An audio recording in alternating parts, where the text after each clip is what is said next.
Welcome to Business Innovators Radio, featuring industry influencers and trendsetters sharing proven strategies to help you build a better life right now. Hi, and welcome to another show with yours truly, Stewart Andrew Alexander. Now, my guest today helps people learn how to play fantasy football the right way. And for those that already know how to play, he helps take their game to the next level. He co-founded a company called Fantasy Couch, whose name may sound familiar to you if you're a fantasy football fan, and he did this with his classmate Mike Mital way back in those college days when they both worked at the school newspaper.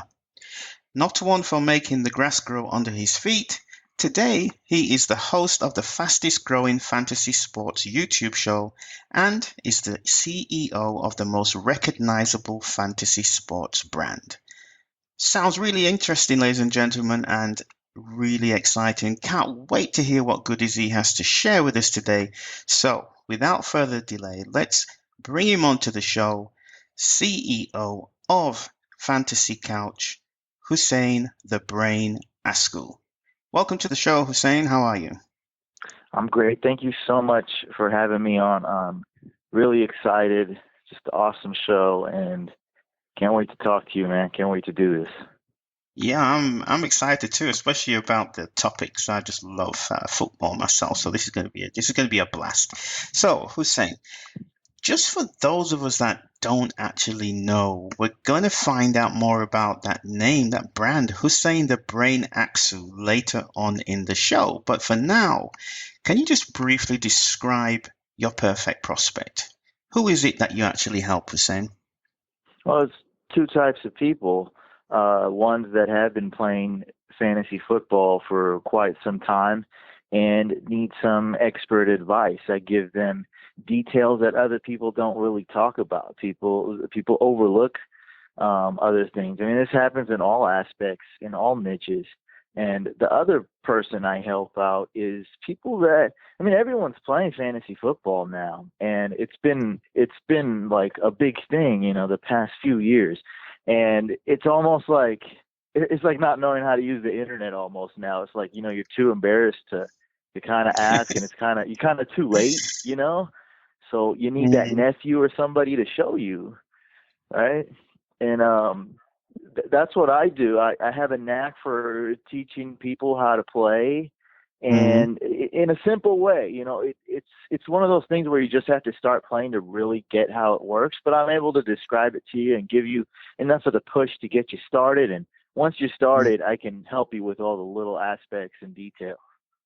Now, having said that, Huseyin, I'm sure there might be one or two people still left in the world who have absolutely no idea what fantasy football is. So could you just give us a brief synopsis of what is fantasy football? Yeah, well, it gets mixed up a little bit because, football, of course, I'm talking about football. I mean, American football, Right. the NFL. But, I mean, there's really, all fantasy sports are basically the same. So it kind of started out like this. This is my theory, kind of in the late 70s and really the 80s, was like, hey, man, like either your team wasn't doing well, like I'm a 49er fan, or any team, your club's not doing that well, or you're just like, man, if I was the coach, I would have done this in the game. Or if I was the GM, the general manager or president or owner, this is what I would have done different. This is who I would have drafted. This is who I would have got on my team. Everybody had, every true sports fan of a team has that.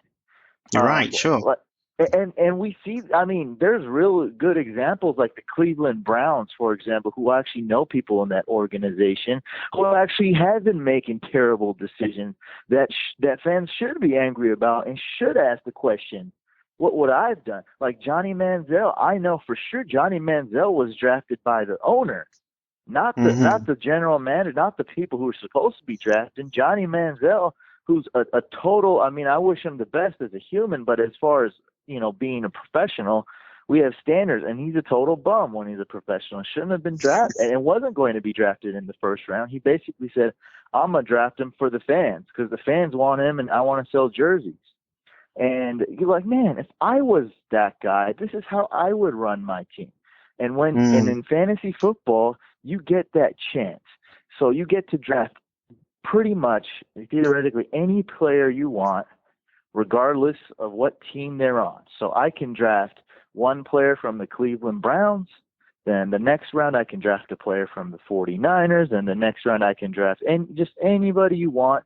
You draft a team. It's the same thing with any sport. You know, you can draft LeBron James if you're playing fantasy basketball. Then, you know, later you can draft Steph Curry. I mean, he's probably gone by then. But then once you form your team, you decide who plays each day or each week when it's football. And however they perform on the field, exactly, statistically, that's how many fantasy points you get. So if Steph Curry scores 100 points, you're likely going to win that week in that game. If I have a 49ers player like Carlos Hyde and he scores 3 touchdowns, that's good for me. And on the flip side, though, if I have a player that's injured or something weird, he gets in trouble with the law and gets suspended or something, which does happen, I can't even play that player because he's going to get you 0 stats that week. Right.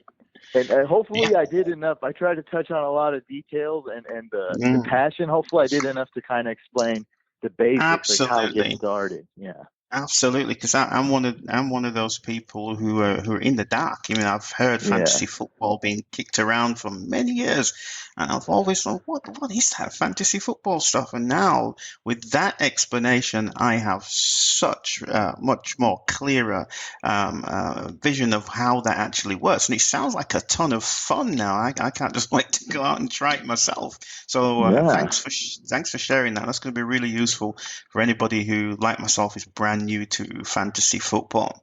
So that said then, Huseyin, while you're out there working with these sports fans and these enthusiasts, what are 2 to 3 common obstacles, let's say, that prevent them from becoming really good fantasy football players? Can you share some of that information with us, please? Well, it's kind of what I told about for people that don't play. It's kind of like what I told them about the internet, like someone who's doesn't know how to use Facebook and never has. I know that sounds weird, but I mean, there really are people, it's hard to find them, but it's kind of like, it's like embarrassing now. And, once you're past that, maybe you're smart at other things, but this is just quite not the thing you pick up naturally. And you have to get over that hump. I'm the guy to get you there. Because I can explain it real easy. So it's that factor that it's kind of like, I'm intrigued. All of my coworkers play it on my floor or my family plays it, but, I've never really, got into it. I don't get it. So there's that. And then the other one is kind of like misconceptions. Like, I'm not scared. This is the other one. This one I'm talking about for people that actually do play and know how to play. There's a lot of stuff that people talk about on TV and other experts and stuff. Most of the stuff is really good. I even listen to them. But sometimes they're afraid to talk about certain things. I'm not afraid to talk about it. I'm not afraid to talk about, drinking too much alcohol in the draft, eating too many chicken wings with too much sauce on your fingers, having distraction. These are like real things that could really help you lose. And I take it to the next level. I talk about glitches on the computer. And this stuff might sound silly, but I'm just thinking of this right now talking to you. This stuff really occurs in real life, in real sports. Like I just watched the NFL game, either was last year or the other year, where all the they use Microsoft Surface. That's their sponsor. So they're I'm not just used to calling them iPads. It's just tablets, right? Tablets. Right. They're all like one team's tablets all stopped working during the game. So they're like, okay, the other team's tablets have to stop working. I mean, this is real stuff. Other people don't talk about like when you're drafting. So you can either draft your team in real life. So we have like a party, and we have a big board where first player picks, second player picks, or you draft online, like it's an automated thing.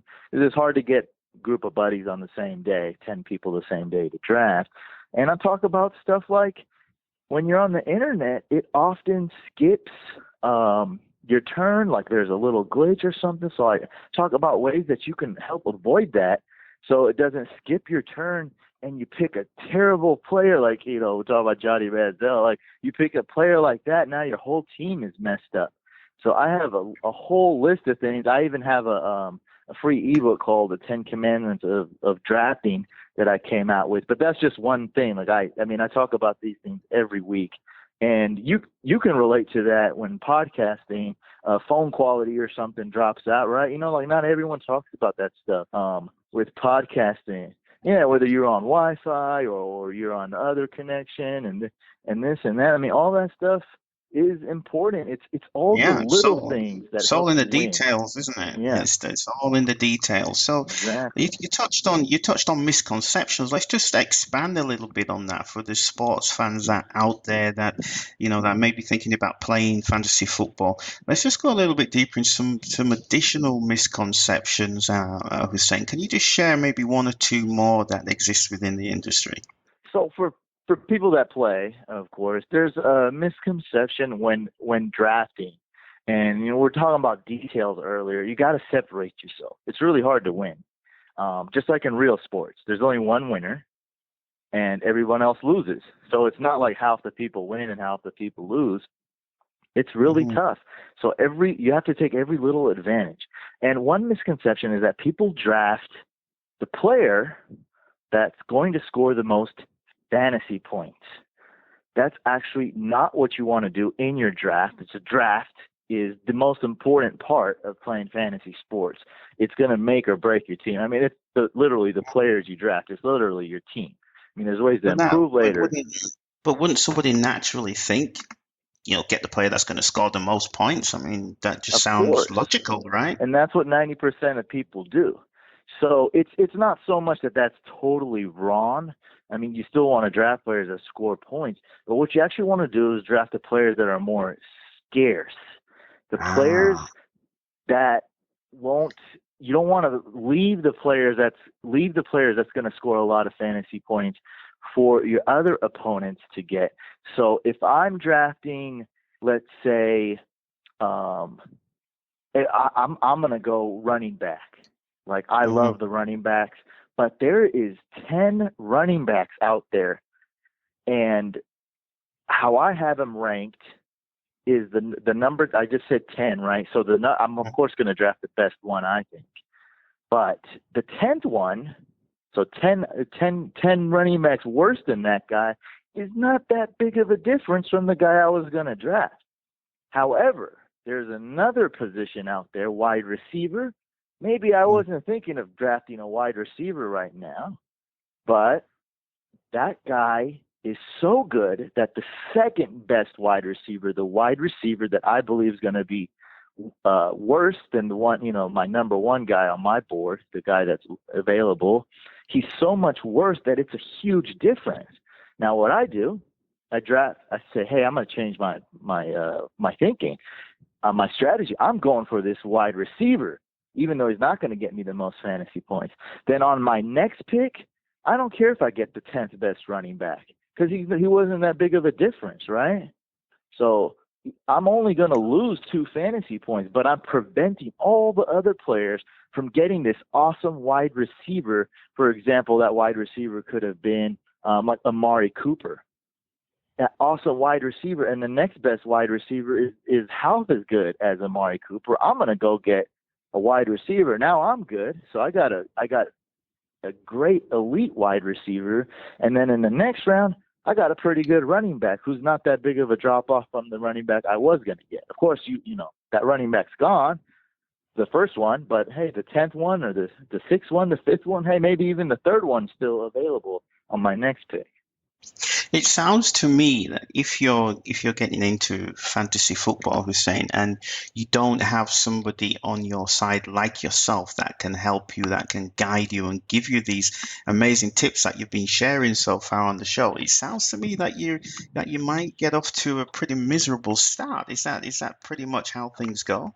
100% true. That's actually more of a understatement because there's so many factors.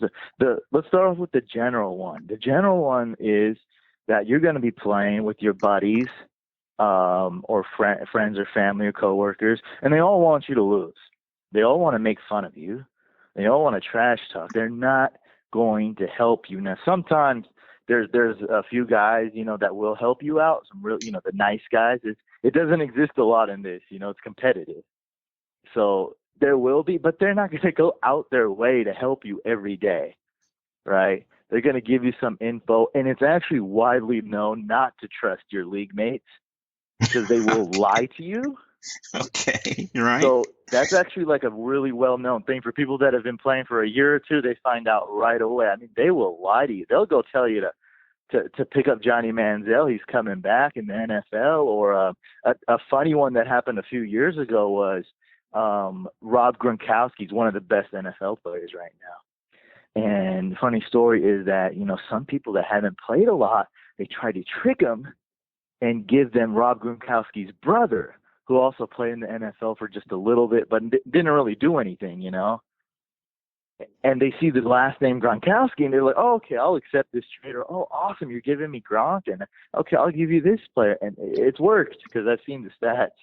So, Wow. but players will trick you. There's also another one is we have a lot of female fans, and a lot of females have started playing fantasy about 4 years ago. It really started, and this year a lot of them play, and it's very intimidating a lot of times for females to play in a league with all males. Right. And they don't want to, when I'm talking about the nice guys, it really doesn't exist. Just because it's a female, they're not going to be nice. Because I learned this the hard way. I don't want to get beat by a girl. It's not good, especially a new one. This to me sounds, I mean, even though it's called fantasy football, it's just a reflection of what's happening in real life, isn't it? It should be called reality football, if anything. It's just it sounds so fascinating, man. I mean, what are the kind of numbers of people playing this game online? Have you got any idea what that is? Yeah. Right now, this isn't facts, but this is my life. I mean, I live it. I think right now, today, close to 100 million people are playing fantasy sports. Wow. And I forget the exact number that's playing football, but it could be like 40 million, 50 million that's playing fantasy football, which is the king. That's the big one.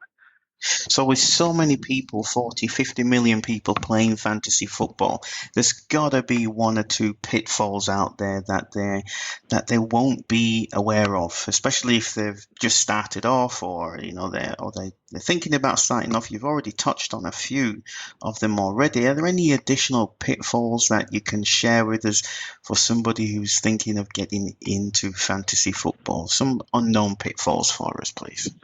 Yeah, so I basically went over all the ones for people that haven't played. But if you played, you could have like some bad experiences. The commissioner, so for those of you that don't know, you may not know, commissioner is like the president of the league, because this is kind of like a club, like an after school club or whatever you want to kind of call it, reference it to. And the commissioner could be a bad commissioner. There's a lot of things that can happen. Like right now, the real commissioner of the real NFL is under a lot of scrutiny for how he handles stuff. He gets booed. It's every single time he makes an appearance, he gets booed. And it's tough to be a commissioner. I'm the commissioner. We have an official fantasy college football league every year, tradition. It's kind of like our Christmas party and our draft and a business gathering. Like it's all in one, fun times. And I'm the commissioner of that. And it's really tough. And just about every year, I don't make everybody happy. And there's going to be somebody who complains and someone that disagrees with one of my rulings or something. I mean, I'm very experienced and I do my best, but it's hard to please everybody. Sometimes you just gotta, I think of myself as a good commissioner, but sometimes you got a bad one that's just horrible and lazy, or maybe straight up cheats, and that could, it could just had a bad first experience.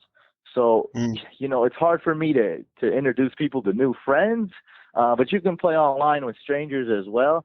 I try to help with that too, and that's one of the things that if you're in a bad league, don't worry. There's better leagues out there for your second time around. So this is a topic, whenever I bring this up, it sounds kind of strange, but just like in life, when you start something new, there's always a fear about what may happen, okay? Because if you're stepping into the unknown.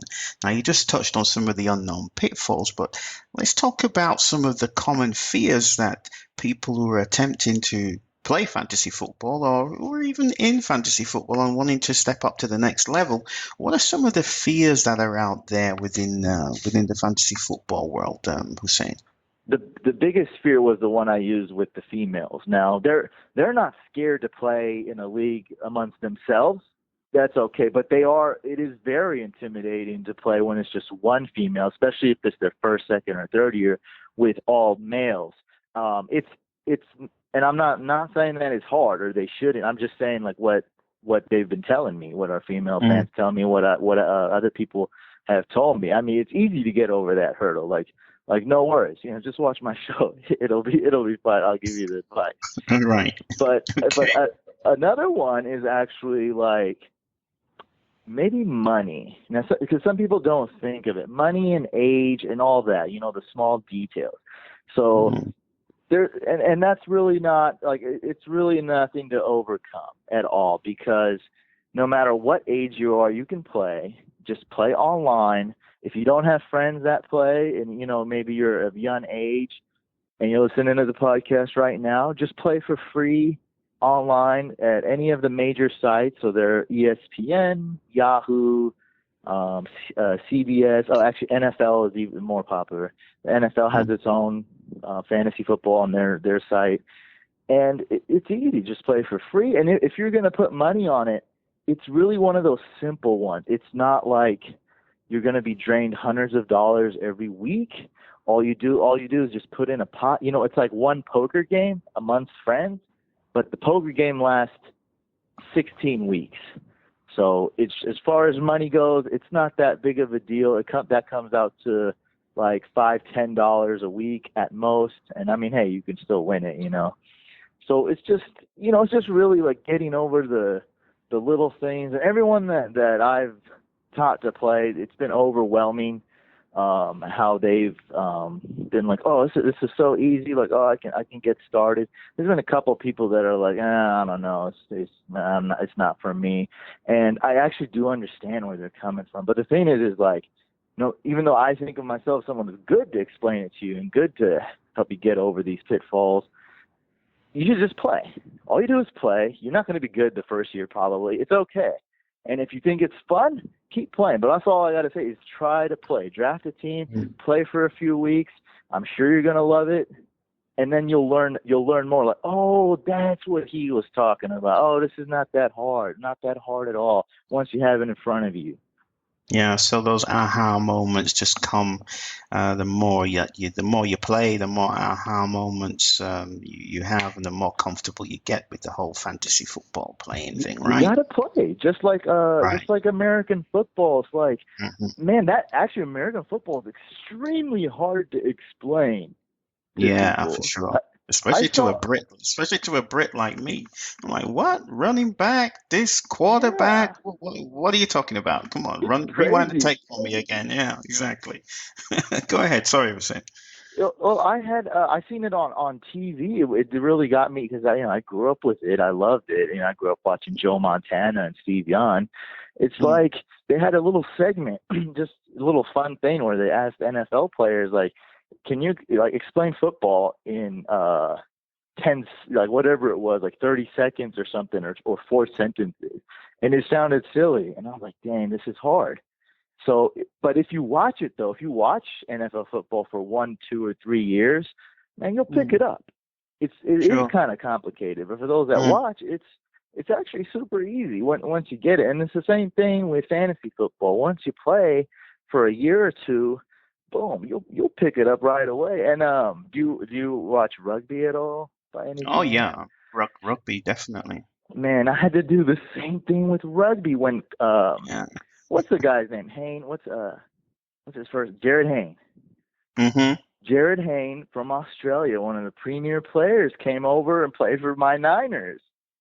And so I have to do my research because this guy's I know he's a talent. I know he's an athlete. So I went on YouTube and I watched all these rugby games. And I didn't know. I knew it was happening most of the time, but sometimes I had Right. no idea. So I tried to Yeah. ask some of my mates in Australia. What's that called? The wall, or when they all pack. That's the scrummage. I still don't quite Yeah. get it, but they tried to explain it to me. So it's the same. It's the same Yeah, thing. And it yeah, sounds funny exactly. with the shoe being on the other foot because that's exactly how I'm like when I'm watching American football. I'm like, Yeah. why are they doing that? Why are they throwing the ball forward? You can't do that when you're playing rugby. That's that's a free kick. That's a foul. But anyway, for those that are playing fantasy football, Hussein, sounds like a silly question, but what's in it for them? What's the outcome? I mean, why would they want to play it in the first place? What's the ultimate that they can achieve? Well, other than winning the first place prize, I'm going to kind of answer it with another question because Yeah, go ahead. sports is kind of crazy, just how it is. I mean, why do I want the Niners to win? Like it's not like it's my brother having a successful career and I'm rooting for him. I mean, why do I want them to win? I mean, I'm just a fanatic. I'm just crazy. Like I want I want to wear red and gold. I want to wear team colors. I want to yell when they score. I want to trash talk, and I'm competitive, and I got passion for it. And man, do I want to see him kick butt, win the Super Bowl, and win the whole thing. You want to be a Mhm. champion, and really, if you don't want to be a champion, it's not for you. If you hate competing, if you don't like winning, Mhm. then yeah, you really don't have any reason to play Right, at all. right. But if you're a sports fan, you have a big reason to play. If you like to win, you have a big reason to play. It just comes natural if you're a sports fan or any type of competitor or any type of person that wants to win. You'll get in this and you'll be even more competitive and passionate about it than you ever thought. Hussein, are you enjoying talking about this topic? Man, I could talk about it for 4 hours, maybe 44 hours straight. And I'm dead serious. I talk about it That all the time. that is evident. I mean, you just sound so passionate about this. You really live and breathe this, don't you? Yeah, and that's why people, if they see me, on a video or see me on my podcast or any of the podcasts I appear on, they sense that right away. They're like, "Oh man, I'm gonna Mm, go check it." Like he's not just doing it.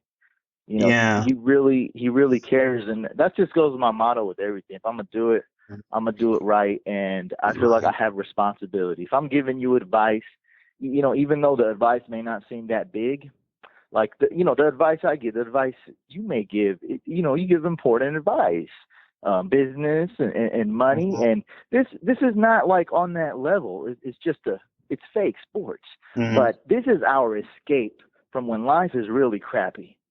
So how I see it, it actually is really as important to our mind.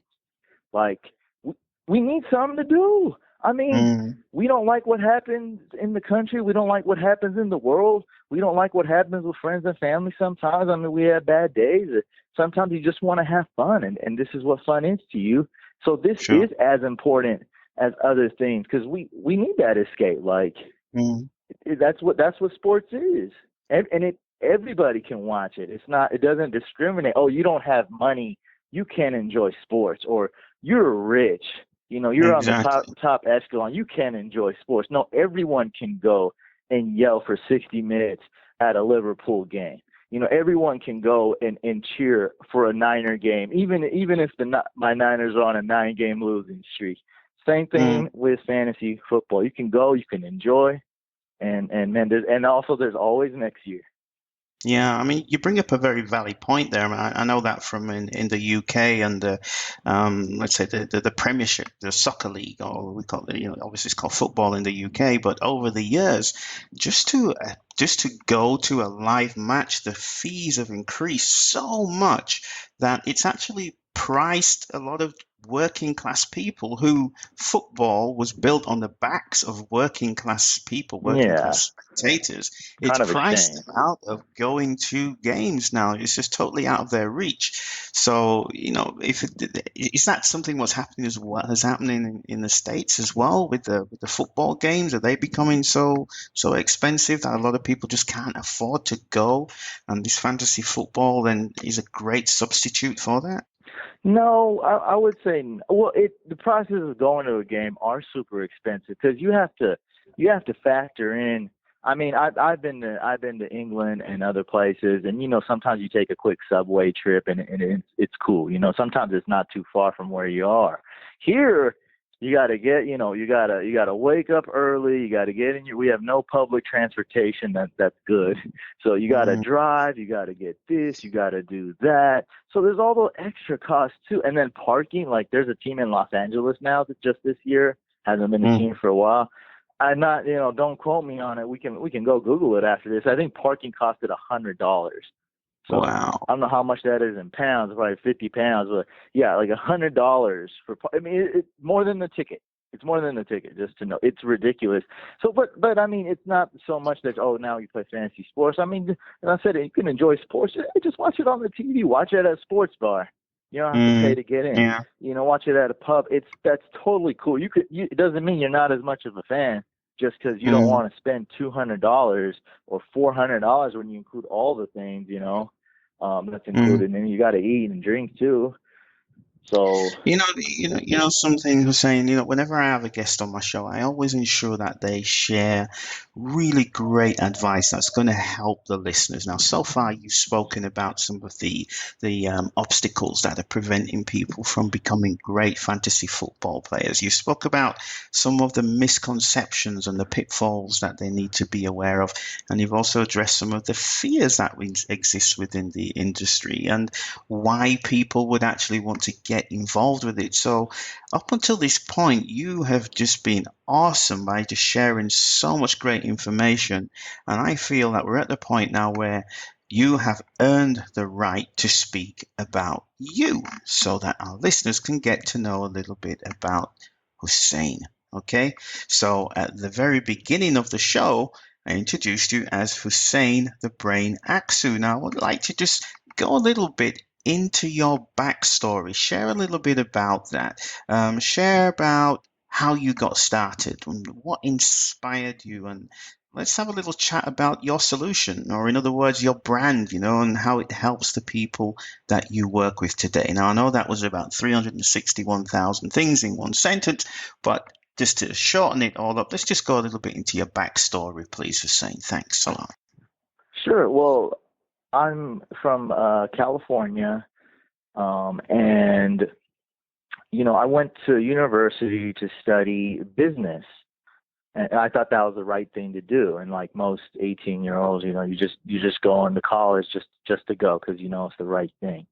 Mm, And that was never my passion. Well, I mean, now that I go back at it, it would have been good to take some business classes. That's always smart.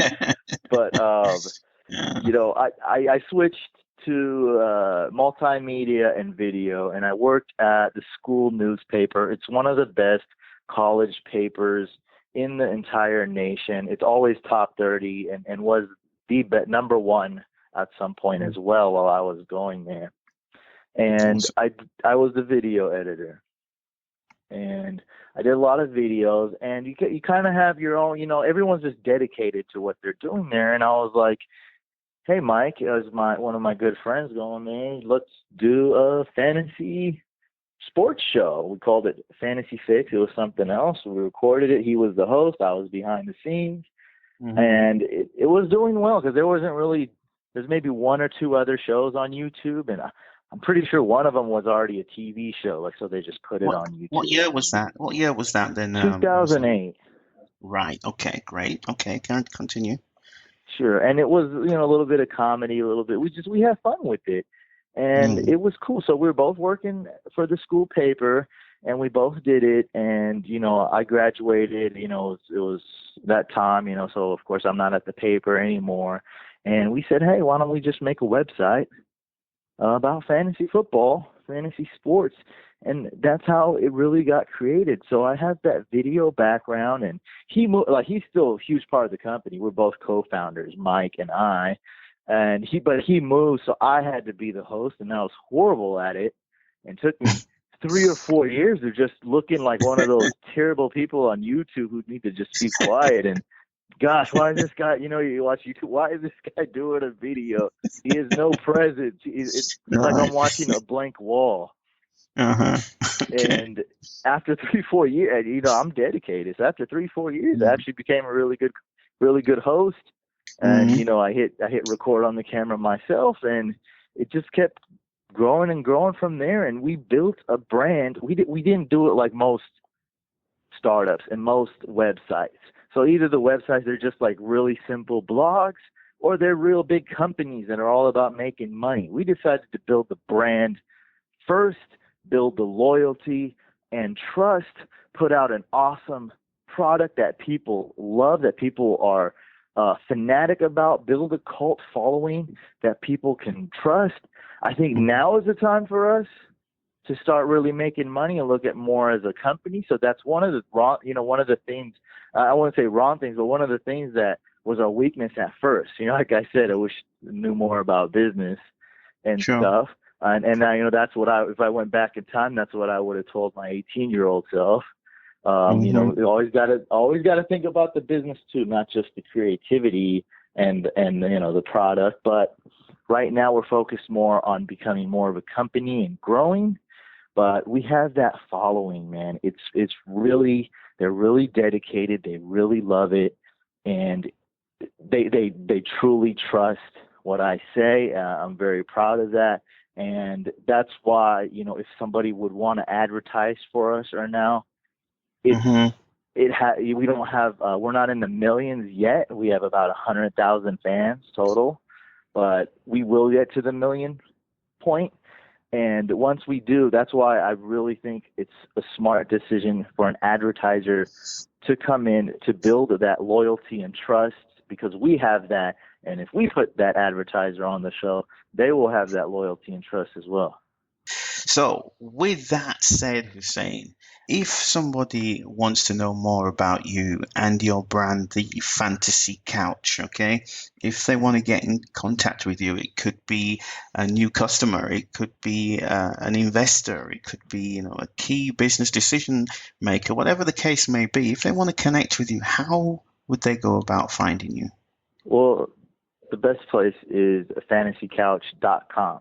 So if you go there, everything's there. You just click contact and you can contact me. So fantasycouch.com. Also, everything else is Fantasy Couch, whether Facebook/Fantasy Couch, Twitter @Fantasy Couch, and the YouTube show, of course, is youtube.com/Fantasy Couch. Well, Sam, it's been a blast. It's been awesome speaking with you. So much fun.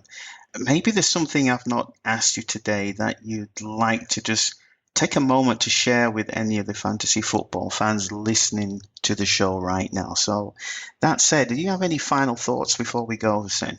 Well, as for advertisers, if they did want to contact me, it's not a perfect fit for every advertiser, but if it's related to sports in any way, or if they're trying to reach a certain demographic, we have 90% male, and we have avid female sports fans, but that's only 10%. Ages 18 through 34 is our main target. Usually around 29 is our average age, so a little bit younger than the average age of fantasy football players, which is around 34, I believe.